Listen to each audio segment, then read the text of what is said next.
ప్రేమ కలిగిన పరిశుద్ధమైన ఘనమైన మీ నామానికి వందనాలు. మీ పిల్లలుగా మీ సన్నిధిలో కూడుకోవడానికి మీరు ఇచ్చిన మరొక గొప్ప నిండిత అవకాశాలను బట్టి కూడుకోవడానికి కొద్ది నిమిషాల పాటు మీ పిల్లలతో మీరు మా కొరకు సిద్ధపరిచిన మాట మనం చెప్పడానికి మేము ఆలోచన కలిగి ఉండగా నీ ఆలోచన చేత మమ్మల్ని నింపి నడిపించమని కోరుతూ మా ప్రభువైన యేసుక్రీస్తు వారి అతి శ్రేష్టమైన నామంలో ఈ ప్రార్థన వేడుకొచ్చున్నాము తండ్రి. ప్రభువునందు ప్రియమైన దేవుని వల్ల ఈరోజు మనం నేర్చుకుని పోతున్నటువంటి పాఠం పేరు భూమి మీద మనుషుల ప్రాణాలు అడుగుతున్నాం, మరో లోకపు వారు ఎవరు? పాఠం పేరేంటి? భూమి మీద ఉన్న మనుషుల ప్రాణాలను అడుగుతున్నటువంటి మరో లోకంలో ఉన్నవారు ఎవరు? అంటే ఈ పాఠం యొక్క ముఖ్య ఉద్దేశం ఏంటంటే, భూమి మీద మనుషులుగా మనమంతా బ్రతుకుతున్నామని, ఇలా బ్రతుకుతున్నటువంటి మనుషుల యొక్క ప్రాణాలను మరో లోకంలో ఎవరో ఉన్నారనని, వాళ్ళు భూమి మీద మనుషులుగా బ్రతుకుతున్నటువంటి మన ప్రాణాలని వాళ్ళు అడుగుతున్నారంట. ఎవరు ఆ మరో లోకంలో ఉన్నవాళ్ళు? మన ప్రాణాలతో వాళ్ళకేంటి అవసరం? మన ప్రాణాలను ఎందుకు అడుగుతున్నారు? సహజంగా ఒక వ్యక్తి యొక్క ప్రాణం అడిగే వాళ్ళని ఏమంటారు? అప్పుడప్పుడు సినిమాల్లో సీరియల్లో చూడండి, మరి వాడి ప్రాణాన్ని తీసుకుని వచ్చిన వాడికి 10 ఎకరాలు రాసి ఇచ్చేస్తాడు రా అంటారు పిల్లలు. ఆడి ప్రాణం నాకు కావాలని నువ్వేం చేస్తావు నాకు తెలియదని అంటాడు. అవునా? ఒకరి మీద అమితమైనటువంటి కోపం, ద్వేషం, పగలు ఉండేటప్పుడు శత్రువుల గురించి యువతల వాళ్ళు ఏమంటారు? వాడి ప్రాణాన్ని నువ్వు ఎలాగైనా తీయాలి, ఆడి ప్రాణం తీసుకొచ్చే బాధ్యత నాదండి గురువు గారు అని అంటారు కొంతమంది. అంటే ఒకరి ప్రాణాన్ని ఒకరు ఎప్పుడు తీయాలనుకుంటారనంటే, అమితమైనటువంటి ద్వేషం, పగలు, ప్రతీకారాలు ఇవన్నీ ఉండేటప్పుడు ఇంకొకరి ప్రాణాలను మనం అడుగుతాం. ఆడి ప్రాణం పోయినంత వరకు కూడా నేను నిద్రపోనని అంటాను. అంటే ఈ పరిస్థితులన్నీ కూడా ఈ రోజు ఉన్నటువంటి సమాజంలో కొన్ని చిత్రాల ద్వారా మనకు అర్థమైనటువంటి సందర్భాలు. అయితే భూమి మీద మనుషులుగా బ్రతుకుతున్నటువంటి మరి మన ప్రాణాలు ఈ భూమి మీద ఉన్నవాళ్ళు కాదు, మరో లోకంలో ఉన్న వాళ్ళు అడుగుతున్నారంట మన ప్రాణాలని. వాళ్ళు ఎందుకు అడుగుతున్నారు? వాళ్ళు అడగడంలో గల కారణం ఏంటి అనేది మనం పాఠంలోనికి వెళ్ళే ముందు కొన్ని విషయాలు మనకు అర్థం కావాలి.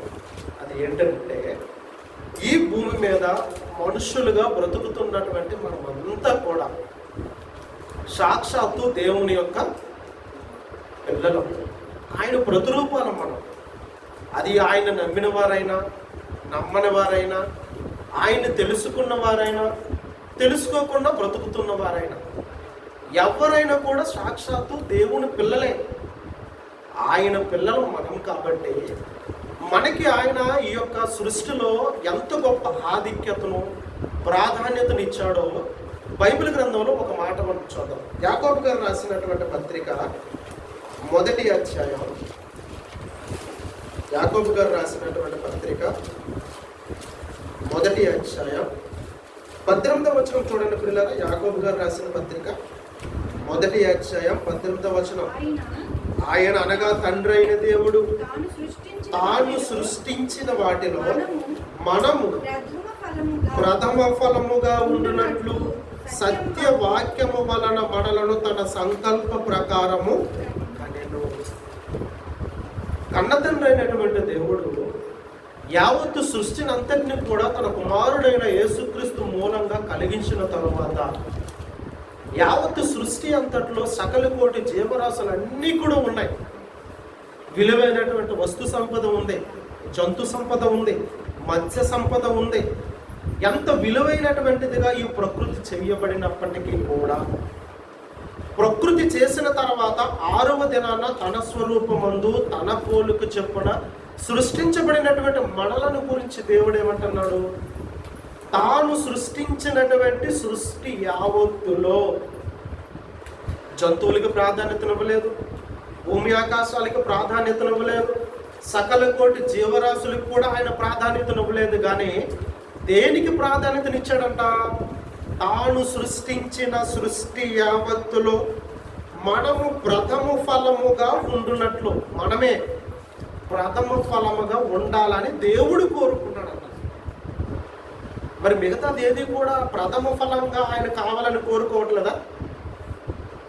ఈ సృష్టిలో ఎన్నో విలువైనటువంటి సంపద ఉంది, ఈ సృష్టిలో చాలా ప్రాముఖ్యమైనటువంటివి ఉన్నాయి. మరి వాటి ఏంటిని కూడా దేవుడు కోరుకోలేదా? వాటికి దేనికి కూడా దేవుడు ప్రాధాన్యతనివ్వలేదా? ఇవ్వలేదు. ప్రకృతిని యావత్తును సృష్టించినటువంటి దేవుడు 6వ దినాన చివరన తన స్వరూపమందు తన పోలుకు చెప్పున మనకి జన్మను ప్రసాదించాడు దేవుడు. అలాంటి జన్మను ప్రసాదించినటువంటి దేవుడు ఏమని అంటున్నాడంటే, తాను సృష్టించిన వాటిలో మనమే, అనగా ఈ మనుష్యులుగా ఈ భూమి మీద బ్రతుకుతున్నటువంటి మనము ప్రథమ ఫలముగా ఉండునట్లు, ఈ ప్రకృతి యావత్తు సృష్టి అంతటిలో కూడా మనలనే ప్రథమ ఫలముగా ఆయన కోరుకుంటున్నాడంట. అప్పుడప్పుడు చూడండి, కొన్ని సంఘాల్లో పంటలో పండినటువంటి కొంత ప్రథమ ఫలాల్ని దేవుని మందిరానికి తీసుకుని వస్తారు.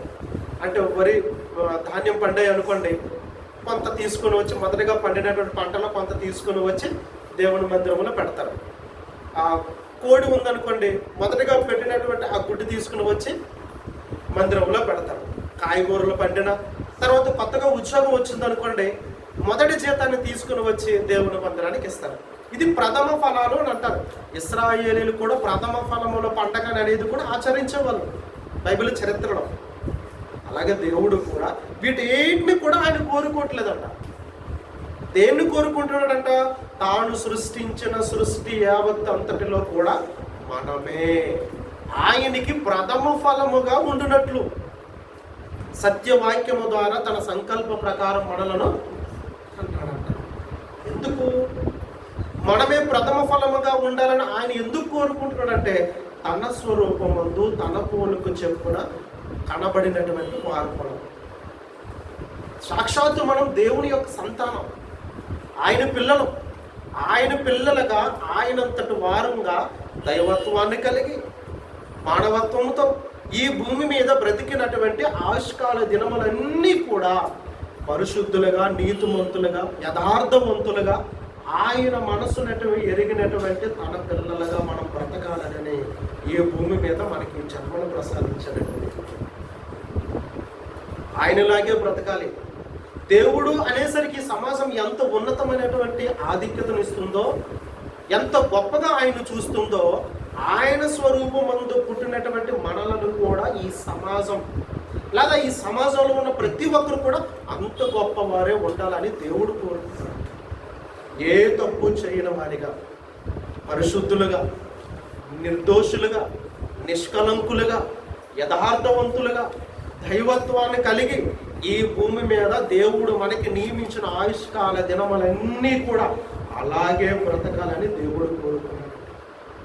ఆ బ్రతుకు కాలం అంతా ఆయన కోసం ఆలోచించాలనుకున్నాడు. ఆయన మనకి ఏ సంకల్పము ద్వారా మనకి జన్మనిచ్చాడో ఆ సంకల్పంలో ఆయన ఈ భూమి మీద మనం బ్రతికినటువంటి ఈ జీవిత కాలం 50 సంవత్సరాలు కావచ్చు, 60 సంవత్సరాలు కావచ్చు, 70 సంవత్సరాలు కావచ్చు, ఎంత ఆయుష్కాలాన్ని నీకు నాకు మనందరికి దేవుడు నియమించి తల్లి గర్భం గుండా ఈ భూమి మీదకి పంపించాడు. అలా తల్లి గర్భాన్ని దాటుకొని ఈ భూమి మీదకి వచ్చినది మొదలుకొని మరణించినంత వరకు కూడా ఆయన ఇష్టాన్ని, ఆయన సంకల్పాన్ని, ఆయన కోరికను నెరవేర్చే ప్రియులైన పిల్లలుగా మనం బ్రతకాలన్నదే దేవుని యొక్క సంకల్పం, దేవుని యొక్క కోరిక. ఇది దేవుని యొక్క తీర్మానం. అందుకే ఈ జీవితాన్ని ఇచ్చాడు. అందుకే తన పోలిక చొప్పున తన పరిశుద్ధత, తన యథార్థత, తన నీతి, తన యొక్క భక్తి జీవితం ఇదంతటిని కూడా కలబోసుకుని మనకి ఉన్నతమైనటువంటి బ్రతుకుని దేవుడు ఇచ్చాడు కదా.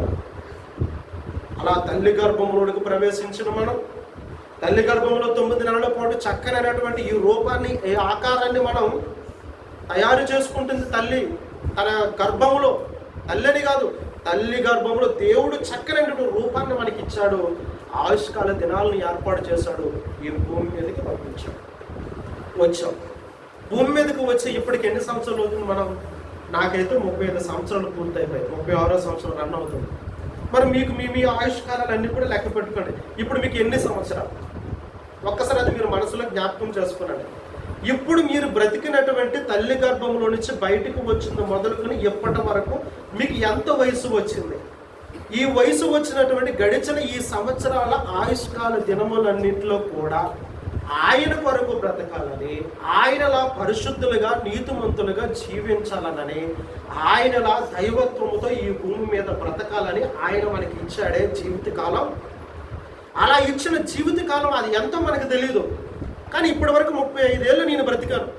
అది ఎప్పుడుతో ముగింపు అయిపోతుందో నాకు తెలియదు. 35.5 సంవత్సరాలు ఆగిపోవచ్చు, 36 సంవత్సరాలు పూర్తయిపోయిన తర్వాత ఆగిపోవచ్చు, లేకపోతే 100 ఏళ్ళ వరకు కూడా నేను బ్రతకొచ్చు. కానీ నాకు తెలియదు. కానీ ఇంతవరకు బ్రతికినటువంటి ఈ జీవితకాల దినములలో నన్ను నమ్మి ఈ లోకానికి పంపించినటువంటి నా తండ్రి అయిన దేవుని కొరకు నేను ఎలా బ్రతుకుతున్నాను? ఏం చేస్తున్నాను ఆయన కోసం? ఆయన సంతోషపెట్టే పనులు, కార్యక్రమాలు నేను ఏమైనా చేస్తున్నానా? ఆయన నామాన్ని కనపరిచే రీతికి నేను ఏమైనా బ్రతకగలుగుతున్నాను అనేది ఒక పెద్ద ప్రశ్న. ఈ ప్రశ్న ఎందుకు మన జీవితంలో చేసుకోవాలని అంటే పిల్లారా, ఆయన అదే కోరుకున్నాడు. నీకు ఎందుకు ఈ ఆయుష్కాల దినాలను ఇచ్చి ఈ భూమి మీదకి పంపించానంటే, నాలా మీరందరూ కూడా పరిశుద్ధులుగా, నిర్దోషులుగా, యథార్థవంతులుగా, దైవత్వాన్ని కలిగి ఈ భూమి మీద మీరందరూ కూడా బ్రతకాలన్నది దేవుని యొక్క సంకల్పం. మరి ఇన్ని సంవత్సరాలు పూర్తయిపోయింది. ఇప్పుడు వెనక్కి తిరిగి ఆలోచన చేద్దాం.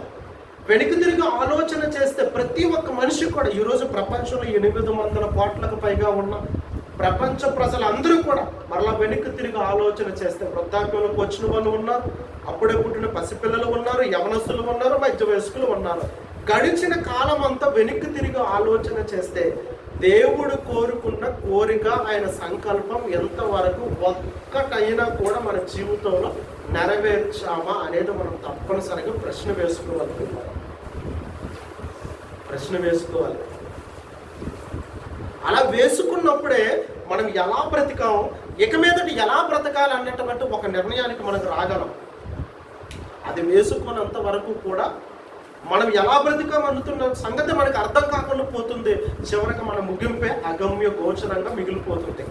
అలా కాకుండా ఈరోజు ప్రపంచంలో బ్రతుకుతున్నటువంటి మనం అంతా కూడా ఎంతవరకు దేవుడు మనకిచ్చిన ఆయుష్కాల దినములన్నింటిలో కూడా మనం ఎలా బ్రతుకుతున్నాము అనేదే ప్రశ్న. ఈ ప్రశ్నతోనే ఈ పాఠం అంతా కూడా ఆధారపడి ఉంటుంది. ఆ ప్రశ్నకి సమాధానం ఈరోజు ఏ ఒక్కరి జీవితంలో కూడా లేదన్నట్టుగానే కనబడుతుంది. అమ్మా, నీకు 20 సంవత్సరాలు 50 సంవత్సరాలు ఇచ్చాను కదా దేవుడు ప్రశ్నేస్తే, మరి నా కోసం ఏమైనా నువ్వు ఆలోచించావా? మీకోసమా దేవుడా అంటే, మా ఆయన ఉన్నాడు, మా పిల్లలు ఉన్నారు, కొన్ని అప్పులు ఉన్నాయి, కొన్ని సమస్యలు ఉన్నాయి, కొన్ని పనులు ఉన్నాయి, వీటి కోసమే నేను ఆలోచించాను కానీ మీకోసమా? లేదు ప్రభా అని మనం ఖచ్చితంగా చెప్పాలంటే ఒప్పుకోవాలి. ఇందులో ఏం బాబు, మరి నీకు 50 ఏళ్ళు వచ్చాయి కదా, 50 కొట్టా, హాఫ్ సెంచరీ కొట్టావు, మరి ఇప్పుడు ఈ హాఫ్ సెంచరీలో నా కోసం నీవు ఈ బ్రతికిన 50 సంవత్సరాలలో ఒక్క సంవత్సరమైనా నా కోసం ఏమైనా చేసావా? ఒక్క సంవత్సరమే 360 రోజుల, అమ్మో ఇప్పుడు నెల 30 రోజులు, అయ్యి బాబోయ్ 30 రోజులే. ఇప్పుడు వారం రోజులు 7 రోజులు, అయ్యి బాబోయ్ 7 రోజులే. ఇప్పుడు 7 రోజులు అవుతుంది. ఇప్పుడు ఒక్కరోజు అంటే 24 గంటలు, అయ్యి బాబోయ్ నేను బ్రతికింది ఆ రోజు అంతా 24 గంటల పాటు నీ కోసం ఆలోచించేస్తానగా. ఇప్పుడు 24 గంటలు వద్దు, ఆ 24 గంటలు ఇప్పుడు 1 గంట 60 నిమిషాలు, 60 నిమిషాలు నీ కోసం ఆలోచించాలా? ఇప్పుడు వద్దు, ఇప్పుడు 1 నిమిషం 60 సెకండ్లు. ఎక్కడికి పడిపోయామో చూడండి. 50 ఏళ్ళ నుంచి 60 సెకండ్లకి పడిపోయాం మనం. అంటే 1 నిమిషం పాటు కూడా దేవుని కోసం ఆలోచించే తీరుక, వెసులుబాటు లేనటువంటి మానవ బ్రతుకులు మనమే. ఇలా ఉన్నాయి మన జీవితం. భార్య అంటాం, భర్తలు అంటాం, ఉద్యోగాలు అంటాం, పిల్లలు అంటాం, వాళ్ళ చదువులు అంటాం, మనవాళ్ళు అంటాం, మనవరాళ్ళు అంటాం, ఇల్లులు అంటాం, మేడలు అంటాం, అప్పులు అంటాం, సంపాదన అంటాం. ఇదే మన బ్రతుకంతా. మరి దేవుడు నిన్ను నన్ను నమ్మి మన మీద నమ్మకంతో ఎన్ని అవాంతరాలు ఏర్పడినా, ఎన్ని ప్రమాదాలు చుట్టుముట్టుకొచ్చినా వీటన్నిటిలో నుంచి నేను సురక్షితంగా కాపాడుతూ నీ కొరకు ఉన్నతమని ఈ జీవితాన్ని ఇచ్చి ఇంతవరకు మనల్ని అందరూ సజీవులుగా బ్రతికి ఉంచాడే. ఊరికనే ఉంచాడా? ఏదో ఒక రోజు దీని విలువ నువ్వు తెలుసుకోవాలి. అయ్యో బాబా, నేను కోల్పోయిన ఈ జీవితకాలం అంతా కూడా దేవునికి నేను ఎంత ద్రోహం చేశానా అని నువ్వు పశ్చాత్తాపపడాలి. ఇక మిగిలినటువంటి జీవితకాలంలో నువ్వు మార్పు చెంది ఇక మీదటైనా ఆయన కొరకు ఒక మంచి తీర్మానం తీసుకొని బ్రతుకుతావని ఈ రోజు వరకు మనల్ని సజీవులుగా ఉంచాడు దేవుడు. కానీ ఈరోజు మనుషులు ఎంతమంది ఆలోచించే తీరుక వెసులుబాటు చెప్పండి. ప్రార్థనకు వచ్చేసాం, అయిపోయిందా, మరలా ఇంటికి వెళ్ళిపోతాం అంతే. ఎక్కడిదెక్కడితో మర్చిపోతాం. మరలా వచ్చే బుధవారం మరలా అందరం వీలైతే వస్తాం, లేకపోతే లేదు. చుట్టాలో బంధువులు వచ్చారంటే ఇంకా వాళ్ళతో పాటు కింద కూర్చుని పోతాం, లేకపోతే ఎక్కడికి బయటికి వెళ్ళిపోతాం అంతే.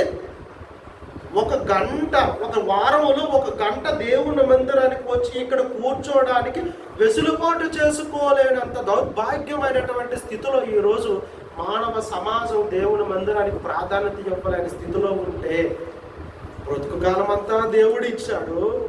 ఆ దేవుడిచ్చిన బ్రతుకు కాలం అంతా మనం దొంగిలించుకుంటూ ఆయన దృష్టిలో మనం అపరాధులుగా, దోషులుగా నిలవబడుతూ ఉంటే ఎక్కడ ఆయన చేతుల నుంచి మనం తప్పించుకోగలం చెప్పండి? మన భర్తలకు సేవ చేయడానికి మన బ్రతుకు కాలం చాలదు. మన భార్యలను కాకాపడడానికి, లేకపోతే మన కోరికలు తీర్చడానికి మనకు జీవితకాలం చాలదు. మన పిల్లల్ని సాకడానికే మనకి ఈ బ్రతుకు కాలం అంతా కూడా తీరుగా వెసులుబాటు ఉండదు. మరి ఎప్పుడు ఆయన కోసం మనం ఆలోచిస్తాం అన్నదే అలా ఆలోచించలేనటువంటి దుర్బలమైనటువంటి పరిస్థితుల్లో ఈ మానవ సమాజం అంతా కూడా ఉంది. కాబట్టి ఆయనకు అన్యాయం చేస్తూ, ఆయన ఇచ్చిన ఆయుష్కాలాన్ని అంతా కూడా మనం దొంగిలించుకుంటూ మన స్వార్థం కోసం, మన యొక్క కోరికల కోసం, మన ఇష్టాల కోసం ఆయన ఇచ్చిన ఆయుష్కాలం ఇది ఆయన కోసం బ్రతకమని. ఇది ఏదో మనం సంపాదించుకున్నది కాదు, ఇదేదో మనకి ఎవరో ఇచ్చింది కాదు. ఇది మనుషులైన వాళ్ళు దేవుడే మనలను ప్రేమించి ఈ ఉన్నతమైనటువంటి ఈ బ్రతుకు, ఈ జీవిత కాలంలో అవసరమైనటువంటి సకల సంపదలు, సుఖాలు, సౌఖ్యాలు, భార్యను, భర్తను, పిల్లలను, ఇల్లును, భూములు, ఆస్తులు అన్నీ ఇచ్చినా కూడా ఆలోచించలేనటువంటి పరిస్థితులలో ఈరోజు మనుషులు ఉంటే, మరి వీరి పట్ల దేవుడు ఏం ఆలోచించాలి, ఎలాంటి నిర్ణయానికి రావాలి చెప్పండి? ఎలాంటి నిర్ణయానికి రావాలి? దేవుడు ఏ నిర్ణయానికి వస్తాడో అది తరువాత సంగతి. కానీ ఇలా దేవుడిచ్చినటువంటి ఆయుష్కాల దినములన్నీ కూడా ఆయన కోసం ఆలోచించక, ఆయన మందిరానికి వెళ్ళక, ఆయన నిమిత్తం ప్రార్థన చెయ్యక, ఆయన కోసం ఏమీ పని చేయక బ్రతికిన జీవితకాలం అంతా కూడా ఆయన ఇచ్చిన బ్రతుకు కాలాన్ని మన స్వార్థం కోసం దానిని వినియోగించుకుంటూ బ్రతుకుతూ ఈ సమాజంలో దేవునికి ద్రోహం చేసే వాళ్ళగా బ్రతుకుతున్న వాళ్ళందరిలో ఒకడున్నాడు. ఆయన గురించి బైబిల్లో వ్రాయబడింది. అతడు తన బ్రతుకు జీవితంలో ఎలాంటి పరిస్థితి ఎదుర్కొన్నాడో బైబిల్ గ్రంథంలో వ్రాయబడింది. చూద్దాం. లోకాగారు రాసిన సువార్త 12వ అధ్యాయం. లోకాగారు రాసిన సువార్త 12వ అధ్యాయం 16వ వచనం నుంచి చూడండి పిల్లరా. లోకాగారు రాసిన సువార్త 12వ అధ్యాయం 16వ వచనం నుంచి. ఒక ధనవంతుడు ఉన్నాడంట ఒక పట్టణంలో. ఒక ధనవంతుడు ఉన్నాడంట. ఆ ధనవంతుడికి కొంత భూమి ఉందంట. ఆ ధనవంతుని యొక్క భూమి సమృద్ధిగా పండెను. అప్పుడు ధనవంతుడు అనుకున్నాడంట, అతడు పెద్ద భూస్వామి, కొన్ని ఎకరాలు ఉండొచ్చు, పంట అంతా బాగా పండిందంట. అలా పండేటప్పుడు ఆ భూమి సమృద్ధిగా పండిను. సమృద్ధిగా, ఏ వెలితి లేకుండా చక్క మంచి దిగుబడి వచ్చింది. పంట సమృద్ధిగా పండిందంట. అలా పండేటప్పుడు అతడు ఏమనుకున్నాడంట? సమృద్ధిగా పండెను. అప్పుడు అతడు ఏమనుకున్నాడంట? అప్పుడు అతడు నా పంటను సమకూర్చుకొనుటకు నాకు స్థలము చాలదు కనుక నేను ఏమి చేతునని తనలో తాను అనుకుంటున్నాడంట. ఇప్పుడు పంట బాగా పండింది. ఆ పంటను ఇప్పుడు ఇంతకుముందు పాత స్థలంలో పెట్టడానికి ఇప్పుడు పంట ఎక్కువైపోయింది. ఇప్పుడు పంటను దాయడానికి ఆ స్థలం చాలదు కదా, చాలదు.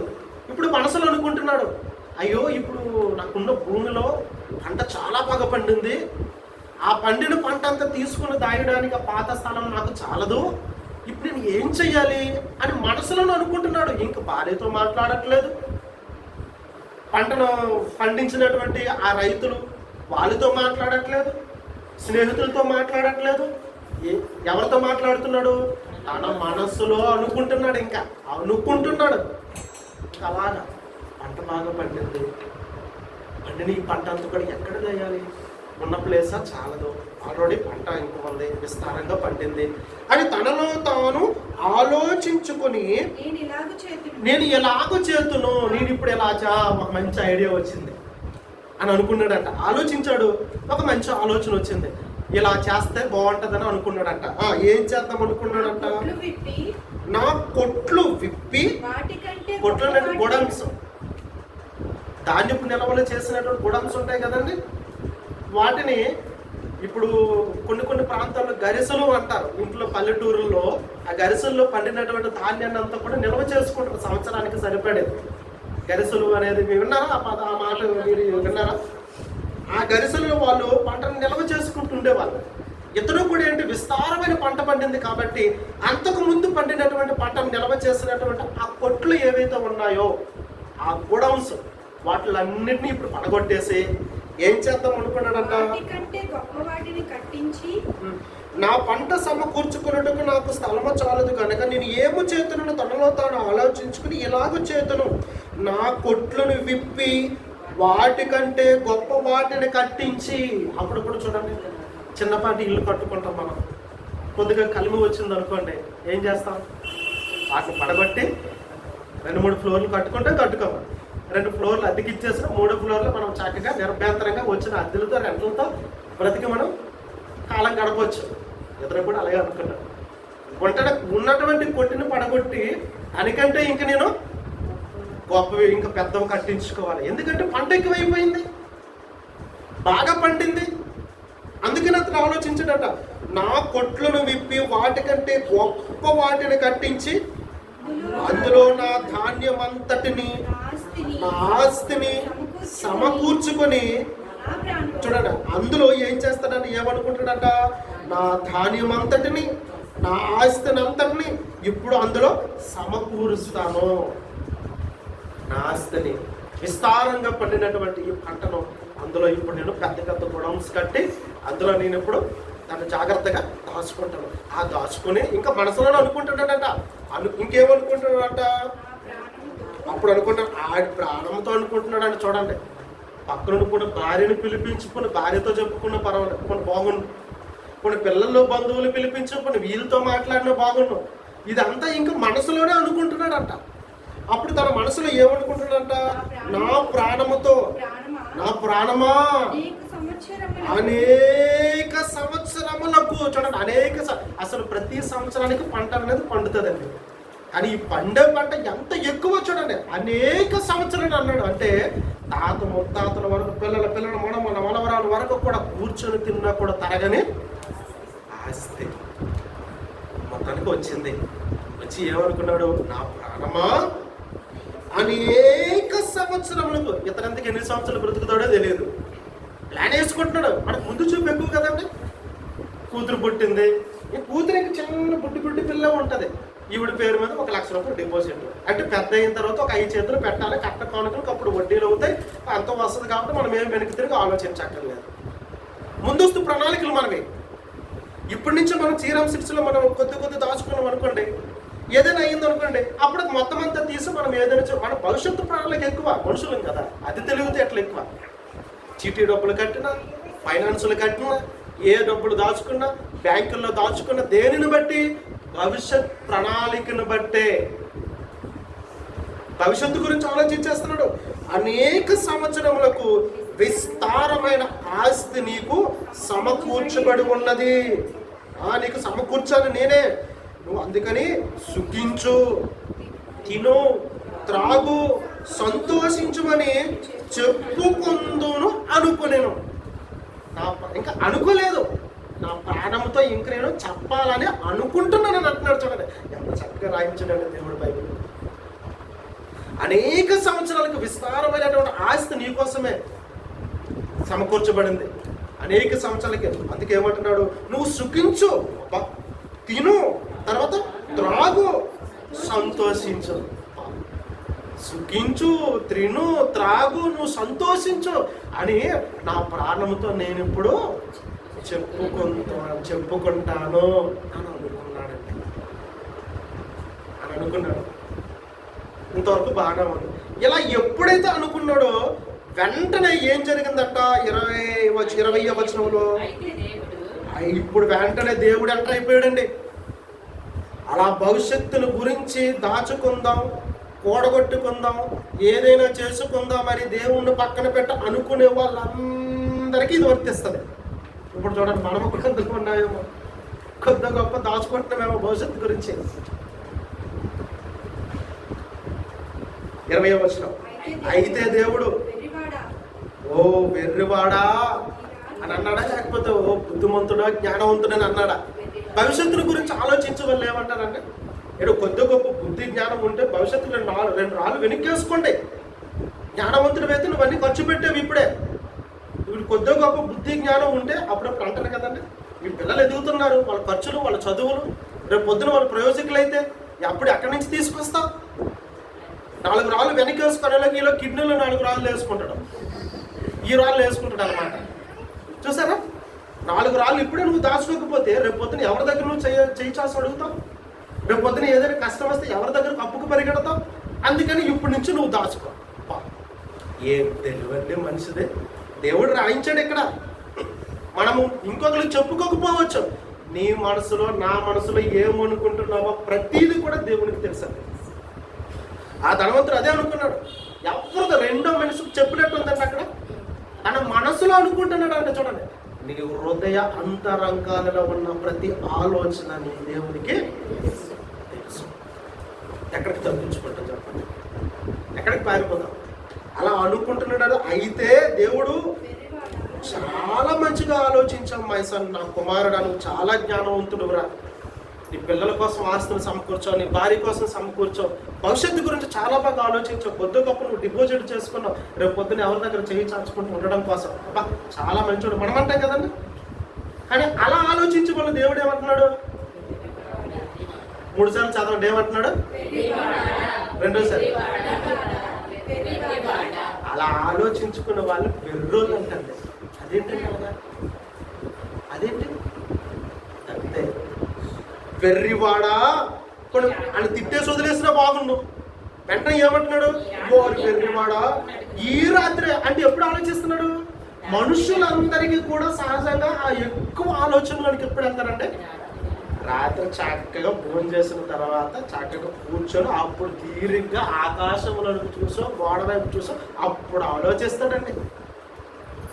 ఇతను జీతం రాబోతుంది, ఏం చేద్దాం, తర్వాత ఫలానాది మనం శ్రీరామ్ చిట్స్లో ఫైనాన్స్ కట్టాం కదా, 20 సంవత్సరాలు పూర్తి అయిపోతుంది, రేపు పొద్దున అది రాబోతుంది, రేపు పొద్దున పిఎఫ్ రాబోతుంది, రేపు పొద్దున తర్వాత ఇంకొకటి రాబోతుంది, ఫైనల్ డబ్బులు రాబోతున్నాయి, ఉద్యోగం రిటైర్మెంట్ అయిన తర్వాత ఏం చేద్దాం ఆలోచన చేస్తాం కదా.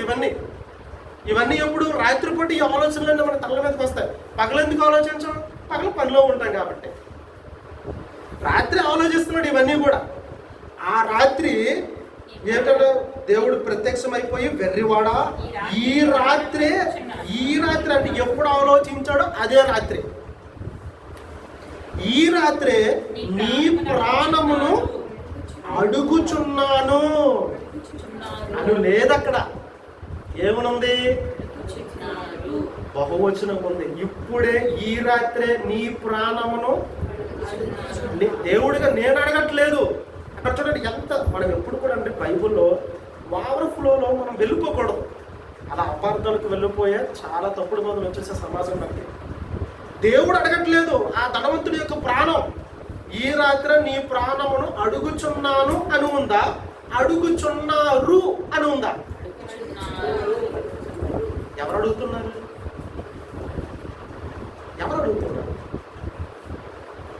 మొత్తానికి ఎవరో నీ ప్రాణాన్ని అడుగుతున్నారు. ఎందుకు అడుగుతున్నారు? దేవుడిచ్చిన ఆయుష్కాల దినములలో నేలను పండించి ఆ పంటకు కాపుదలనిచ్చి నీ చేతుకు రప్పించి నీ కొట్టులోనికి వచ్చి నువ్వు పదిదనం తిన్నంత వరకు సురక్షితంగా నీ పంటను కాచి కాపాడాడే నీ దేవుడు. పంట పండినప్పుడైనా తండ్రి థ్యాంక్స్ ప్రభా, లాస్ట్ టైం కంటే ఈ సంవత్సరం చాలా బాగా పంట పండింది తండ్రి అని ఒక్క థ్యాంక్స్ అని నువ్వు చెప్పావా? చెబితే ఏంటి సొంపోయింది? పోనీ తండ్రి నాకు ఎంత చక్కనైన పంటను నువ్వు పండించావు కదా, ఇది కొద్ది పంటలో వాళ్ళు కొంతమంది నాకు సహాయం చేసే వాళ్ళు ఉన్నారు, పేదవాళ్ళు కొంతమంది ఉన్నారు, వాళ్ళు కొద్ది గొప్ప నేను ఇస్తాను తండ్రి అని ఒకవేళ అనుకున్నాడా? స్వార్థపరుడు. నేనే సుఖపడాలి, నేనే బాగుండాలి, నేనే సంతోషంగా ఉండాలి, నేను, నా కుటుంబం, నా పిల్లలు, నా భార్య, నేనే. చూసారా? మరి దేవుడు నువ్వు అనుభవించాలనుకున్నటువంటి ఆ జీవితం అనేక సంవత్సరాలు అని ముందే నువ్వు డిసైడ్ అయిపోయావు కదా, అనేక సంవత్సరాలకి అసలు బ్రతుకుతావా నువ్వు? నీకు ఎంత ఆయుష్కాలం ఇచ్చాడో దేవుడు తెలియదే. ఆ ఆయుష్కాలం అంతా కూడా అనేక సంవత్సరాలు నువ్వు సుఖపడి తినటానికి త్రాగటానికి నీకు ఇవ్వలేదన్న సంగతి నువ్వు ఎప్పుడు గ్రహిస్తావు చెప్పు? ఆయన కోసం ఆయనలా ఈ భూమి మీద బ్రతకాలనని, ఆయన కోసం ఆలోచించాలనని ఈ ఆయుష్కాల దినములన్నీ కూడా అనేక సంవత్సరాలు నీకు ఇస్తే కానీ నువ్వేం ఆలోచిస్తున్నావు? అనేక సంవత్సరాలకు విస్తారమైనటువంటి సంపద నీ కొరకు సమకూర్చబడింది. నువ్వు తిను, త్రాగు, సంతోషించు, సుఖించు అని ఒకవేళ మనము కూడా చెప్పుకుంటే మనం ఈరోజు చక్కగా బ్రతుకు బట్ట కట్టగలుగుతున్నామని అంటే దేవుని యొక్క కృప, ఆయన దయ. ఈరోజు 3 పూట్ల ఆహారం మనం తినగలుగుతున్నామంటే ఆయన పెట్టినటువంటి భిక్ష. అదే ప్రసంగి గ్రంథంలో అంటాడు, ఆయన సెలవు లేకుండా ఒక్క పూట ముద్ద భోజనము కూడా ఎవడు తినడం కూడా ఆయన సెలవు లేకుండా జరగదంటే. అంటే ఈరోజు ఒక్క ముద్దేకే అంటే ఒక ప్లేట్లో ఎన్ని ముద్దలు అవుతాయి? అలా 3 పూట్ల, అలా మనం బ్రతికినంత కాలము కూడా ఏ ఆహారం తింటున్నావు ఆహారాన్ని పండించి నీ చేతికి రప్పించి నీ ఇంటిలో వరకు కూడా తీసుకుని వచ్చింది నీ ప్లేట్లోకి, చివరికి నీ చేతులకు, నీ నోట్లకు వరకు అందేటట్టు చూస్తుంది ఎవరు? దేవుడే. ఆ దేవుడి కోసం ఆలోచించాడు. పంటను పండించాడు. పంట పండాలంటే వర్షాన్ని కురిపించాలి. వర్షం కురిపించాలని అంటే విస్తారమైనటువంటి 3 వంతులు నీరు సముద్రంతో నింపాలి. ఆ సముద్రంతో నింపిన తర్వాత సూర్యుని రప్పించాలి. సూర్యుని యొక్క వెలుతురుతో, వేడితో సముద్రాన్ని అంతటిని కూడా వేడెక్కించాలి. ఆవిరిగా మారాలి నీరంతా కూడా. ఆకాశంలోకి వెళ్ళాలి, మబ్బులుగా మారాలి. మబ్బులుగా మారిన తర్వాత ఎప్పుడు పడితే అప్పుడు వర్షాలు కురిచేస్తామంటే కుదరదు. మరలా వర్షాకాలం అంటే ఒక కాలం రావాలి. ఆ కాలంలోనే నువ్వు నివసిస్తున్నటువంటి, నువ్వు కొనుక్కున్నటువంటి ఆ పంట పొలాలలోనికి మేఘాలన్నింటినీ కూడా ఋతుపవనాల ద్వారా మేఘాలన్నింటినీ కూడా ట్రాన్స్పోర్ట్ ఖర్చులు కూడా ఆయన పెట్టుకుంటున్నాడు. ఆ మేఘాలన్నీ కూడా నువ్వు పండించాలనుకుంటే ఆ పంట దగ్గరికి తీసుకుని వస్తాడు. ఆ పంట దగ్గర తీసుకుని వచ్చి బలం మనం ఒకేసారి నీరు పంపాడు. నువ్వు నాటుకున్న మొక్కలు దెబ్బతంటే బాత్రూంలో పెట్టుకున్న షవర్ చూసారా? షవర్ అది ఎలా పడుతుంది? అలా కురిపిస్తున్నాడండి వర్షాలు. అదే బిందుతో పంపిస్తున్నట్టుగా ఒకేసారి మబ్బులో నుంచి నీరు పడిపోయి అనుకోండి, ఏమైపోతుంది నీ పంట? అసలు నువ్వు ఇప్పుడు బయటికి రాగలవా? నీ ఇల్లు కూడా ఏమైపోద్ది? అంటే నీ మీద ఎంత ధ్యాస చూడండి. మన మీద ఆయన కనుదృష్టి ఎంత ఉన్నతంగా ఉందో ఆలోచించండి. నువ్వు బ్రతకాలనని, నువ్వు దున్నుకున్నటువంటి ఆ పంటలో విత్తనాలు పాడవకూడదనని, ఆ విత్తనాలను తడపడానికి కోసం అని చెప్పేసి ఆయన చెంబులతోనో బకెట్లతోనో అలా అమాంతంగా నీరు వంపేయకుండా షవర్ల అలాగా డ్రాపు వేస్తేనే ఆ మొక్క అలా బ్రతుకుతుంది. ఆ మొక్కను అలా బ్రతికించి చీడ పట్టకుండా, తెగులు పట్టకుండా, పశువులు మేసేయకుండా ఇదంతా పంటను కాపాడాడు. వర్షాలు ఎక్కువైపోతే అతివృష్టిని అంటావు, వర్షాలే పడకపోతే అనావృష్టి అంటావు. అనావృష్టి బారిన పడకుండా, అతివృష్టి బారిన పడకుండా సమపాలనలో ప్రకృతిని ఉంచి నీకు వర్షాన్ని కురిపించి పంటను పండించిన తర్వాత ఆ పంటను కళ్ళానికి తీసుకుని వచ్చి ధాన్యాన్ని పొట్టును సపరేట్ చేసి నీ గుడాంశం వరకు కూడా తీసుకుని వచ్చి దాన్ని ఆడించి బియ్యాన్ని కడిగి వండి ప్లేట్లో పెట్టుకుని నీ చేతులకు వచ్చి నీ నోటికి అందించాడే. ఎంత కృతజ్ఞత లేదంటే మనిషికి. ఎంత లిస్ట్ ఉంది ప్రాసెస్. మనిషికి కృతజ్ఞత లేదు పిల్లలు. అలా కృతజ్ఞత లేనివాడుగా ఆ ధనవంతుడు ఉన్నాడు కాబట్టి ఈ రాత్రే నీ ప్రాణమును అడుగుతున్నారు. నీవు సిద్ధపరిచేవి ఈ కొట్లను విప్పి గొప్ప గొప్పవన్నీ కూడా నీవు సిద్ధపరిచినవి ఎవరివి అగునని అతనితో చెప్పాను. ఓ రిటైర్మెంట్ అయిపోయిన తర్వాత 15 లక్షలు వచ్చి బ్యాంకులో వేసేసుకున్నావు, నువ్వు అక్కడే ఉన్నావు. నీ భార్య ఉంది, నీ భార్య ఉన్నాడు, రోడ్డు మీద వెళుతున్నారు, యాక్సిడెంట్ అయిపోయినారు. బ్యాంకులో దాచుకున్నావు, ఎవరికి వెళ్తుంది? నీ బంగారాన్ని దాచుకున్నావు, కొనుక్కున్నావు, 5 అంతస్తులు బిల్డింగ్ కొనుక్కున్నావు, 10 ఎకరాల భూమి కొనుక్కున్నావు, నువ్వు ఒక్కడవే, నువ్వు పుడుక్కుమైపోయావు. ఏమైపోతుంది అంతా? నీతో పాటు నువ్వు వేసుకుని ఈ బట్టను కూడా తీసుకుని వెళ్ళావు. అంతెందుకు, నువ్వు అద్దం ముందు చూసుకుని పౌడర్ రాసుకుని తల దువ్వుకొని పేర్లలో రాసుకుని సెంట్లు కొట్టుకుంటున్నవి ఈ దేహము కూడా నువ్వు తీసుకుని వెళ్ళలేవు. ఈ దేహం అంతా కూడా పురుగులు పట్టేసి శ్మశానంలో సమాధిలో ఉంటుంది. ఆత్మగా నువ్వు ఏకాకిగా నువ్వు దేవుడు లోకానికి అయితే గ్యారంటీగా వెళ్ళావు. వెళ్ళేది ఎక్కడికి? నరకానికి వెళ్ళిపోవడానిక. ఈ ఆయుష్కాల దినములన్నీ కూడా ఎంతకాలం మనం బ్రతికేది.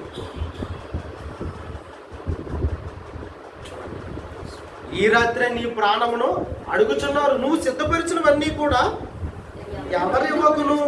ఎవరితో అనుకున్నావు? ఎవరి పేరు మీద రాయించావా? నీ భార్య పేరు మీద రాయించావా? నీ పిల్లల పేరు మీద రాయించావా? ఎందుకు ఈ ఆశ, ఎందుకు ఈ అభిలాష అని చెప్పి దేవుడిచ్చిన ఆయుష్కాల దినములన్నిటిలో కూడా ప్రియులారా తన స్వార్థం కోసం, తన కోసం ఆలోచించి బ్రతుకుతున్న వాళ్ళందరి పరిస్థితి కూడా ఇదే. ఎందుకనంటే దేవుని ఆలోచన లేదు, దేవుడి పట్ల కృతజ్ఞత లేదు. అయ్యో దేవుడే కదా ఈ పంటను పండించాడు, దేవుడే కదా నాకు ఈ ఆకలి తీర్చాడు అనే ఆలోచన లేదు. ఒక్క మాటలో చెప్పాలంటే అసలు పూర్తిగా మనిషి దేవుణ్ణి మరిచిపోయాడనని దేవుడే బాధపడుతున్నాడు. చూడండి, ద్వితీయోపదేశకాండం 12వ అధ్యాయం, 32వ అధ్యాయం, ద్వితీయోపదేశకాండం 32వ అధ్యాయం 18వ వచనం. ద్వితీయోపదేశకాండం 32వ అధ్యాయం.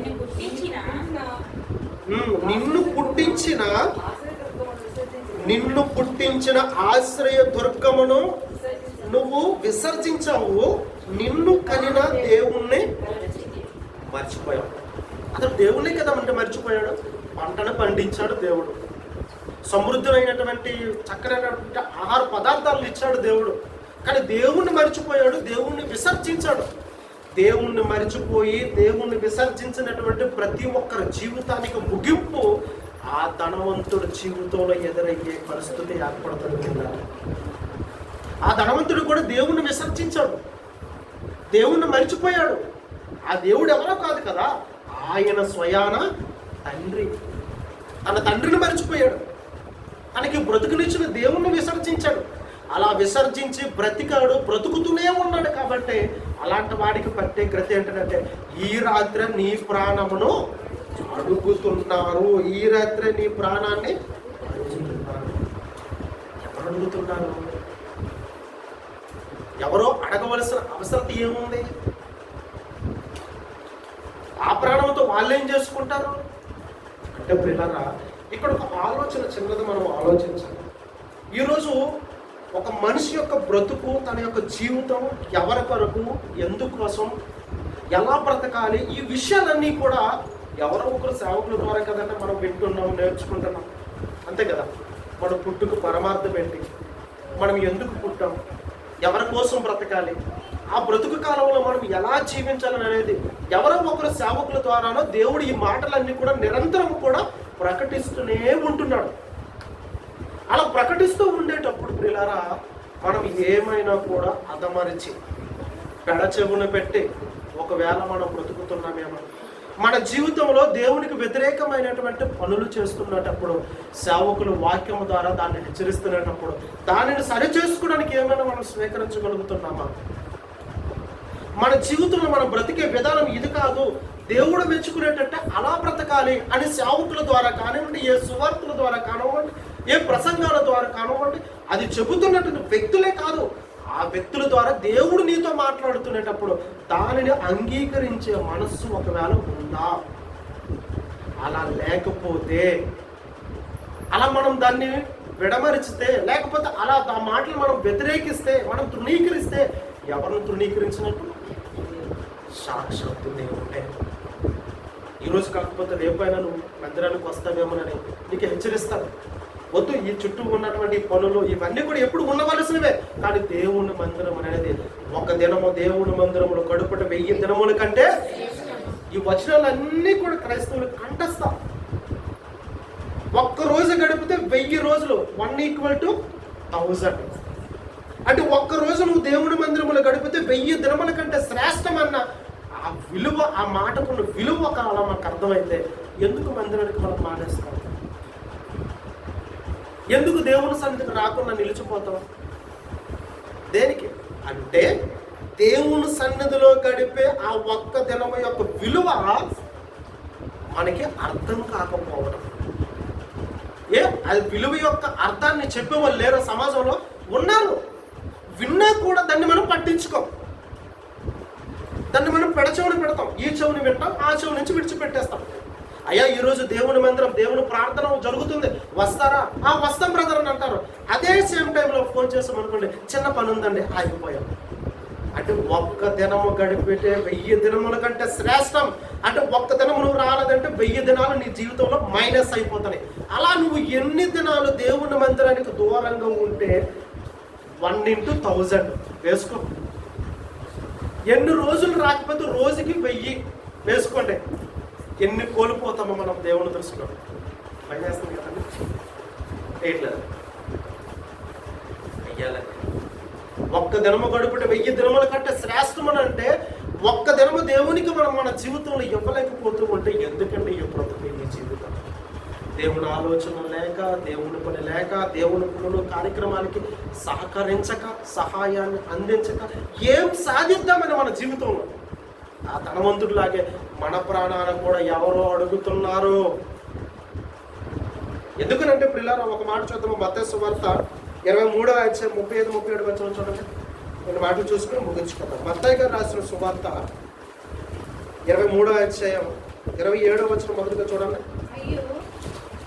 మత్తయి అందరూ తీయండి. మత్తయి గారు రాసిన సువార్త 23వ అధ్యాయం ముందు 37వ వచనం చూడండి. 37వ వచనం, 35వ వచనం, తర్వాత 37వ వచనం. నీతిమంతుడైనటువంటి హేబేలు రక్తం మొదలుకొని బలిపీఠమునకును దేవాలయమునకును మధ్య మీరు చంపిన పరకీయ కుమారుడకు జకర్యా రక్తము వరకు భూమి మీద చిందింపబడిన నీతిమంతుల రక్తమంతయు కూడా మీ మీదకు వచ్చేస్తుందని అంటాడు. ఎవరి మీదకి వస్తుంది? ఎవరి మీదకి చెప్పండి? దేవుని వాక్యాన్ని ప్రకటించినటువంటి సేవకులైనటువంటి ప్రవక్తల రక్తం అంతా కూడా ఎవరి మీదకి వస్తుందని యేసుక్రీస్తు వారు అంటున్నారు.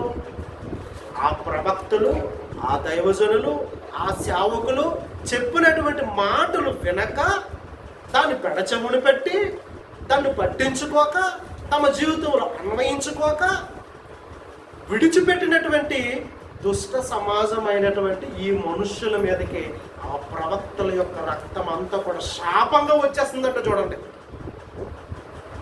మరలా చదవండి. నీతిమంతుడైన హేబేలు రక్తం మొదలుకొని బలిపీఠమునకును దేవాలయమునకును మధ్య మీరు చంపిన పరకీయ కుమారులకు జకర్యా రక్తము వరకు భూమి మీద చిందింపబడిన నీతిమంతుల రక్తమంతయు మన మీదకి ఎందుకు రావాలంటే, అంటే నేను ఇప్పుడు 1 గంట సేపు వాక్యాన్ని చెబుతున్నానంటే ఇందులో ఏమవుతుంది తెలుసా? నా రక్తం అంతా కూడా ఖర్చు అవుతుంది. ఇందులో ఎనర్జీ లాస్ ఎంత స్ట్రెయిన్ అవుతుందో తెలుసా? అంటే 1 గంట సేపు ఎవరి వాక్యం చెప్పుకున్నా కూడా ఎనర్జీ లాస్. ఎనర్జీ అంతా కూడా ఎక్కడికి వెళ్ళిపోతుంది? నేను తిన్న ఆహారం అంతా రక్తముగా మారితే నా రక్తం అంతా కూడా ఒక శక్తిగా అది ఖర్చు అవుతూ ఉంటుంది. అది నా రక్తం ఖర్చు అవుతుంది. నా రక్తాన్ని నేను ఖర్చు చేస్తున్నాను 1 గంట ప్రసంగం ద్వారా. మరి ఏమనుకున్నారు అంటే ఈరోజు మీ కొరకు నేను 1 గంట నా రక్తాన్ని ఖర్చు చేశాను. నేను ఈ ఖర్చు చేసిన రక్తానికి ఉత్తరవాదులు ఎవరు చెప్పండి? నిజంగా మీరే. నేను చెప్పడం నా ధర్మం, నేను చెప్పాను. ఈ చెప్పిన మాట ప్రకారం మీరు ఒకవేళ దీనికి విలువనిచ్చి గౌరవం ఇచ్చి నడుచుకోలేదు అనుకోండి, నా రక్తానికి ఉత్తరవాదులు మీరే. ఏ సేవకుడు చెప్పిన ఎక్కడ మనం వాక్యాన్ని విన్నాం, వాళ్ళు తమ రక్తాన్ని ఖర్చు చేస్తున్నారు, శక్తి రూపంలో ఖర్చు చేస్తున్నారు. అందుకే ఇక్కడ అంటున్నాడు, ఆ రక్తం, నీతిమంతుల రక్తం మీ మీదకు వచ్చును. ఆ తర్వాత 37వ వచనం, యెరూషలేమా ఓ యెరూషలేమా, ప్రవక్తలను చంపుచు మీరు మారు మనస్సు పొందాలని, మీరు భక్తిలో ఎదగాలని, దేవుని కొరకు జీవించాలని మీ యొద్దకు పంపబడిన వారి అయినటువంటి దేవుని సేవకులని యెరూషలేములో ఉన్న వాళ్ళు ఏం చేశారంటే రాళ్లతో కొట్టుచూ ఉండుదన్నా. కోడి చూసావా, దాన్ని కన్నటువంటి పొదిగినటువంటి పిల్లలను రెక్కల కింద ఎంత భద్రంగా కాపాడుకుంటుంది.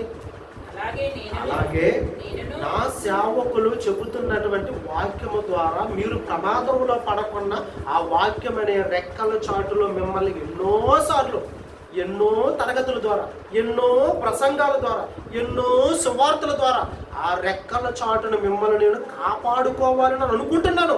ఒక కోడి తన పిల్లలు కాపాడుకున్నట్టుగా.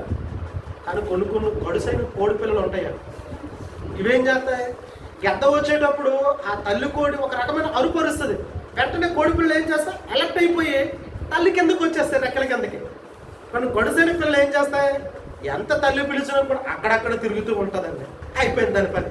ఈలోగా గ్రద్ద వస్తుంది, తీసుకుని వెళ్ళిపో. మనము ఆ రెక్కల చోటుకి మాటకి విధేయులమైపోయి మన భద్రత కోసం ఆ రెక్కల చోటును వెళ్ళి భద్రతలో ఉండేవారంగా ఉంటున్నామా, మాటను పట్టించుకోకుండా ఇంకా బయట తిరుగుతున్న ఆ కోడి పిల్లలాగే ఉన్నామా? అలాగే దానితో పోల్చాడండి. ఏమనని, కోడి తన పిల్లలను రెక్కల క్రింద ఎలాగో చేర్చుకొనును, అలాగే నేనును నీ పిల్లలను ఎన్నో మారులు చేర్చుకొనవలెను ఉంటుంది. ఎన్నో మారులు. ఎంతో మంది సేవకుల ద్వారా నేను హెచ్చరిస్తున్నాం, ఇకనైనా మారు. ఈ జీవితం నీది కాదు, దేవునిది. దేవుని కొరకు బ్రతుకు. దేవుని కొరకు మనం ఏదో ఒకటి చేసి చనిపోవాలి అంతే. దేవుడి కొరకు ఏదో ఒకటి మనం సువార్తను ప్రకటించాలి. అందుకే ఏదో ఒకటి సహాయం, ఏదో ఒకటి మనం చేయాలి. అలా నేను ఎన్నో మార్లు మిమ్మల్ని అందరినీ కూడా వాక్యం ద్వారా హెచ్చరిస్తూనే ఉన్నాను. వీళ్ళు చెప్పడం, మీరు వినడం, వెళ్ళిపోవడం. వీళ్ళు చెప్పడం, మీరు వినడం, మీరు వెళ్ళిపోవడం. ఎన్నో మార్లు జరిగిందంటే చూడండి. అప్ప ఎంత చక్కగా రాశాడండి. మనము కూడా దేవుడి మందిరంలో సేవకులు ఎన్నో మార్లు ప్రసంగాలు చేస్తారు. విశ్వాసం మాకు కుదురుగా ఉంటామా? అయ్యగారు అలాగే వాక్యం చెప్తారు, విశ్వాసాలకు మనం ఎలాగా అన్నీ చేసేగలం ఏంటండి, బైబిల్లో ఎన్నో ఉంటాయండి. మరి ఎవరు చేస్తారండి? మనం చెయ్యించాలనే కదా, మనం చెయ్యాలనే దేవుడు మన కొరకు రాయించాడు. ఏ జంతువులు పక్షుల కోసం బైబిల్ రాయించలే. నేను ఎన్నో మారులు చేర్చుకొనవలని నేను ఉంటిని, కానీ మీరు వల్లకపోతిరి. మీరు వినట్లేదు. మీరు ఇప్పుడు వినని వాళ్ళకి పట్టే గత ఏంటి చెప్పండి? తల్లి పిలుస్తుంది ఇప్పుడు పిల్లలు, కోడి పిల్లలు. వచ్చినవన్నీ కూడా సేవ్. ఇప్పుడు రానివన్నీ కూడా ఇప్పుడు ఏమైపోతాయి చెప్పండి? ఏమైపోతాయి? ఆ ఏమైపోతుందో అదే జరుగుతుంది ఇక్కడ. ఈ రాత్రే ఆయన మాటలు వినకుండా, ఆయన మాటను పెడచవును పెట్టి, ఆయన ఆలోచన లేక, ఆయన జీవితం మన జీవితంలో కనబరచక, ఆయన ఇచ్చిన ఆయుష్కాల బ్రతుకు దినములన్నీ కూడా ఆయన కొరకు 1 గంట కూడా కేటాయించలేనటువంటి పరిస్థితులు ఉన్నాయి.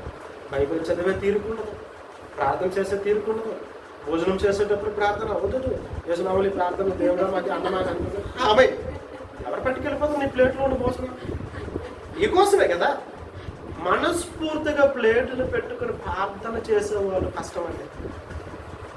ప్రార్థన చేసేవాళ్ళు కష్టం. ఎందుకంటే ఒకప్పుడు హాస్టల్లో నేను 5th క్లాస్లో హాస్టల్ చదివినాను 1 year. ఆ ప్రతి సండే కూడా గుడ్డు కూర వండేవాళ్ళు.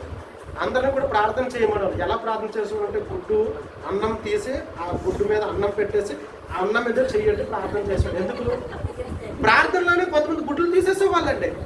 ఇది హాస్టల్లో జరుగుతుంది, కామన్గా ఇది. అలా ఎన్నో గుడ్లు పోయేవి. అలాగా మనం భోజనం దగ్గర ప్రార్థన చేసే కంగారు ఎందుకు? దేవుడా చక్కగా నేలను పండించావు, చక్కగా ఆహారాన్ని ఇచ్చావు, హృదయపూర్వకంగా నీకు కృతజ్ఞతలు తండ్రి. ఇచ్చిన ఈ ఆహారాన్ని బట్టి మంచి ఆరోగ్యంగా మనస్ఫూర్తిగా ప్రార్థన. కలిపిగా గందరగోళంగా ఏదో గజిబిజిగా ఏదో ట్రైన్కి బయలుదేరిపోవాల్సిన అవసరం ఉన్నట్టు ఏదో కంగారుపడి ప్రార్థన చేసేస్తాం. అక్కడ కూడా మనశ్శాంతి లేదు. ఇక్కడ పడుకున్నప్పుడు, లేచినప్పుడు ఎక్కడా హృదయపూర్వకంగా మనశ్శాంతిగా లేదండి. మరి అలాంటప్పుడు ఏం చేయాలి చెప్పండి? ఎవరు అడుగుతున్నారంట మన ప్రాణాలు? మరలా ఇప్పుడు పాఠం దగ్గర పోతాం. ఈ రాత్రిని ఇలా ఆలోచించుకున్న వాళ్ళందరూ ప్రాణాలు కూడా ఇలా అడుగుతున్న ఇలా బ్రతుకుతున్న వాళ్ళందరూ ప్రాణాలు కూడా ఎవరు ఈ రాత్రి నీ ప్రాణములను అడుగుచున్నారు? ఎవరు అడుగుతున్నారు? మన కొరకు ఎంత ప్రయాసపడి, ఎంత కష్టపడి మన బ్రతుకులను మార్చాలని, దేవుళ్ళు స్థిరపరచాలని నీ కొరకు వాక్యాన్ని చెప్పి చెప్పి చెప్పి నువ్వు మారలేదు సరి కదా. నీకు వాక్యాన్ని చెప్పేవాడు మరణించినటువంటి నీతిమంతుడు పరదేశకు వెళ్ళిపోయాడే.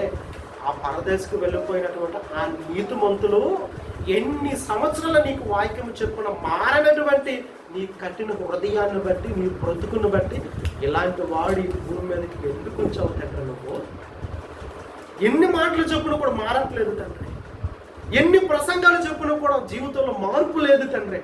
ఇలాంటి వాడిని ఇంక ఎందుకు బ్రతికిస్తున్నావు అని నీ కొరకు వారి బ్రతుకులను త్యాగం చేసి, వారి కుటుంబాలను విడిచిపెట్టి నీకు తన కష్టాన్ని ఇచ్చి, తన రక్తాన్ని ఖర్చు చేసి, తన ప్రయాసనంతా కూడా నీ కొరకు వాక్యము చెప్పడానికి ఎంత శ్రమ పడ్డాడే ఆ సేవకుడు. అలాంటి సేవకుడు మరణించి దేవుని సన్నిధిలో ఇలాంటి వాడు ఈ భూమి మీద బ్రతకడానికి వీలు లేదు తండ్రి, ఇలాంటి వాడిని చంపే అని పరదేశంలో ఉన్న నీతిమంతులు మన కొరకు దేవుణ్ణి వేడుకుంటున్నారని ప్రకటన గ్రంథం 6వ అధ్యాయం 9-10 వచనాల్లో వాళ్ళు ప్రార్థన చేస్తున్నారంట. చూడండి, ముగించుకుందాం. ప్రకటన గ్రంథం 6వ అధ్యాయం 9-10 వచనాలు. ఆయన 5వ ముద్ర విప్పినప్పుడు దేవుని వాక్యము నిమిత్తమును తామిచ్చిన సాక్ష్యము నిమిత్తమును వధింపబడిన వారి యొక్క ఆత్మలను బలిపీఠము కింద చూచితేనే. వీళ్ళు ఎవరంటండి? వాక్యము నిమిత్తం అంటే మన మార్పు కొరకు, మన జీవితాలను బాగు చేయడం కోసం వాక్యాన్ని ప్రకటించినటువంటి నీతిమంతులైన సేవకులు, మరణించి పరదేశంలో ఉన్న సేవకులు, వాక్యము నిమిత్తము తామిచ్చిన సాక్ష్యము నిమిత్తము వాళ్ళు వధింపబడ్డారు. వాళ్ళు చంపబడ్డారు. వాళ్ళు ఎందుకు చంపబడ్డారు? ప్రవక్తలు నీకు వాక్యం చెప్పడం వల్లే కదా. యేసుక్రీస్తు ఎందుకు చంపబడ్డాడు? నీకు రక్షణ ఇవ్వటం వల్లే కదా. అలాంటి యేసుక్రీస్తు రక్తం నీ మీద దోషారోపణ చేయదా? నీతిమంతుల రక్తం నీ మీద దోషారోపణ చేయదా? మన మీద దోషారోపణ చేయదా? చేస్తుంది. అందుకే ఏమంటున్నారు? వాక్యము నిమిత్తము తామిచ్చిన సాక్ష్యము నిమిత్తము వధింపబడిన వారు ఆత్మలను బలిపీఠం కింద చూచితని వారు దేవుడికి ప్రార్థన చేస్తారు. నాదా సత్యస్వరూపి పరిశుద్ధుడా, ఎందాక నీవు తీర్పు తీర్చక ముందు. ఎవరికి తీర్పు తీర్చమని ఈ పరిశుద్ధులైనటువంటి వీళ్ళందరూ దేవునికి ప్రార్థన చేస్తున్నారు? చూడండి, ఎందాక నీవు తీర్పు తీర్చకయు మా రక్తము నిమిత్తమును భూనివాసులకు ప్రతిదండన చేయక ముందు అని వేగంగా కేకలు వేస్తున్నాడు. భూనివాసులకు, భూమి మీద మన ప్రాణాలు అడుగుచున్నటువంటి మరో లోకపు వాసులు ఎవరు? ఒకప్పుడు మన బాగు కోసం వాక్యాన్ని చెప్పి మరణించారే సేవకులు, పరిశుద్ధులు, ప్రవక్తులు, నీతిమంతులు. మార్పు లేని మన జీవితాలను చూసి మనల్ని చంపేయమని దేవునికి ప్రార్థన చేస్తున్నారంటే దారుణంగా ఉంది కదండి సిచ్యువేషన్. మరి ఈరోజు మన ప్రాణం ఏమైనా మనం అడుగుతున్నారేమో ఆలోచించాలి కదా. మనము కూడా ధనవంతుడి లిస్టులో ఒకవేళ ఉన్నామేమో, మనము భక్తి కలిగిన జీవితాన్ని కొనసాగిస్తున్నాం అన్నటువంటి భ్రమలో ఉంటే మోసపోతున్నామేమో. జాగ్రత్త పడాలి. ఈ రాత్రే నీ ప్రాణమును అడుగుచున్నారు ఏమని? నాదా సత్యస్వరూపి పరిశుద్ధుడా, ఎందాక నువ్వు వాళ్ళకి తీర్పు తీర్చకయు వాళ్ళ వరకు మా రక్తం అంతా కూడా మేము ఖర్చు చేసాము తండ్రి. మా రక్తము నిమిత్తమును భూనివాసులందరికీ కూడా మేము వాక్యాన్ని చెప్పాం. వాళ్ళకి ప్రతిదండన చేయకుండా నువ్వు ఎంతకాలం ఉంటావయ్యా ప్రభువా అని బిగ్గరగా వాళ్ళు కేకలు వేసి అడిగే లిస్టులో ఏమైపోతుందో చెప్పండి. భూమి మీద మన ప్రాణాలను అడుగుచున్న మరో లోకపు వాళ్ళు ఎవరు? ఒకప్పుడు మనకి వాక్యాన్ని చెప్పి మన బ్రతుకులను మార్చుకోమని కష్టపడి శ్రమపడి తన ప్రాణాలను అర్పించారే సేవకులు, నీతిమంతులు, పరిశుద్ధులు, ప్రవక్తులు. వాళ్ళనండి ఈ భూమి మీద మన బ్రతుకులను చూసి, మార్పు లేని మన జీవితాలను చూసి ఇలాంటి వాడు ఎందుకు బ్రతకాలి? మన చనిపోయింది యేసుక్రీస్తు అంటారు కదా. ఒక ధనవంతుడు ఒక ఏంటి వేసాడంట, ఒక తోట వేసాడంట. అందులో ఒక అంజూరపు చెట్టు ఉందంట. 3 సంవత్సరాల నుంచి కూడా అది పంట కాయట్లేదంట అంజూరపు చెట్టు. అప్పుడు ఆ యజమాని వచ్చాడండి, ఎందుకు ఇది పంట కాయట్లేదు, దీనివల్ల నేలసారం అంతా కూడా ఎందుకు వృధా అయిపోవాలి, నరికే సంతలు పడే అని చెప్పేసి అన్నాడంట. అప్పుడు తోటమాలి ఏమన్నాడంట, అయ్యా 3 సంవత్సరాల నుంచి కాయలేదని నువ్వు ఓపిక పట్టావు కదా, 1 సంవత్సరం నాకు అవకాశం ఉంది. దాని చుట్టూ ఉన్నటువంటి చెత్త చెదారం అంతా తీస్తాను, చుట్టూ గట్టు కడతాను, ఎరువులు వేస్తాను, చక్కగా దాన్ని సాగుతాను. ఈ 1 సంవత్సరం అవకాశం నీరు పెడతాను, అది ఫలాలు ఈ సంవత్సరం కాసిందా సరే, కాయలేదా నువ్వు కోరుకున్నట్టుగానే దానిని నరికేసి అవతల పడేస్తాను. నరికేయమన్నటువంటి వ్యక్తి దేవుడు పరిశుద్ధులైన నీతిమంతులైతే మన కొరకు విజ్ఞాపన చేసి వేడుకుంటున్నది మన ప్రభు అయిన యేసుక్రీస్తు వారు పరిశుద్ధాత్ముడండి. తండ్రి ఉదయ ఆ ధనవంతుడిలాగా ఆ రాత్రి వాడి ప్రాణాన్ని నువ్వు అడిగేకు, ఆ మంచం మీద అలా నిద్రలేడు తొప్పడ తప్పుకొని పడుకుని పోతే ఉదయం వాళ్ళ ఆవిడ వచ్చి ఏమండి లేకండి అని అడిగితే ఎప్పుడు లెగలేదు అనుకోండి, పరిస్థితి అంటే అలా పొందుతండి. ఈ ఒక్కసారి ఒక్క అవకాశం ఈరోజు ఒక్క అవకాశం నువ్వు మారాడా, మార్పు కోసం ఆలోచించాడా సరే, లేదా నువ్వు కోరుకున్నట్టుగానే నరికేసి ముద్దలు పడే ఆ చెట్టే మన కోసం వేడుకుంటున్న వారే పరిశుద్ధాత్ముడు యేసుక్రీస్తు ప్రభువు వారు. నరికేయమని చెప్పినది తండ్రి అయిన దేవుడు, పరిశుద్ధులైన ఆలోచించండి. భూమి మీద మనుష్యుల ప్రాణాలు అడుగుతున్నటువంటి మరో లోకంలో ఉన్న వాళ్ళు ఎవరు? పరదేశంలో ఉన్నటువంటి పరిశుద్ధులైనటువంటి నీతిమంతులు. వాళ్ళు మన ప్రాణాలను అడుగుతున్నారంట. అడిగే ప్రాణాలు అడిగే లిస్టులో నా పేరు ఉందేమో, మీ పేర్లు ఉన్నాయేమో, ఎవరి పేర్లు ఉన్నాయో జాగ్రత్త. ఈ రాత్రి పడుకునే ముందు తండ్రి నీ మాటలు నేను విన్నాను, ఆ మాటలు నా హెచ్చరిక కోసం నువ్వు అందించావు. ఇదిగో నేను ఇప్పుడు నిద్రలోకి వెళుతున్నాను, రేపు పొద్దున నేను సజీవుడిగా మరలా మెలుకోగలిగి నేను లెగుస్తానో లేకనో తెలియదు. నా ప్రాణాన్ని నువ్వు అడిగావనుకో నేను చనిపోతాను, అడగకుండా నాకు అవకాశం ఇచ్చావనుకో రేపటి దినాన్ని చూసే భాగ్యాన్ని నాకు నీ కోసం నేను ఆలోచిస్తాను, బ్రతుకుతాను అని ఈరోజు మీరు మంచి తీర్మానం చేసుకుంటాను. ప్రతి వారం ఏదో ఒక పాఠం వింటున్నాం కదా, అలాగే ఈరోజు పాఠం వినేసాం అనుకుంటున్నాను. చెప్పండి, అందరూ మాట్లాడలేదు. ప్రతి పాఠం మన జీవితంలో ఒక మార్పుకి అది నాంది కావాలి. విన్నాం కొంచెం వెళ్ళిపోయి అలా ఇప్పుడు ఉండకూడదు. అలా ఉంటే మనల్ని మనం మోసం చేసుకుంటాం. కళ్ళు మూసుకుని ప్రార్థన చేసుకుంటాం. మహాపరిశుద్ధుగా కృప కలిగిన మాట్లాడి ఉన్నతమైన ఈ జీవితాన్ని మాకు ఇచ్చారు. ఇచ్చిన ఈ జీవితాన్ని నీ కొరకే, నీలాగే మేము బ్రతకాలని నీ కోరిక.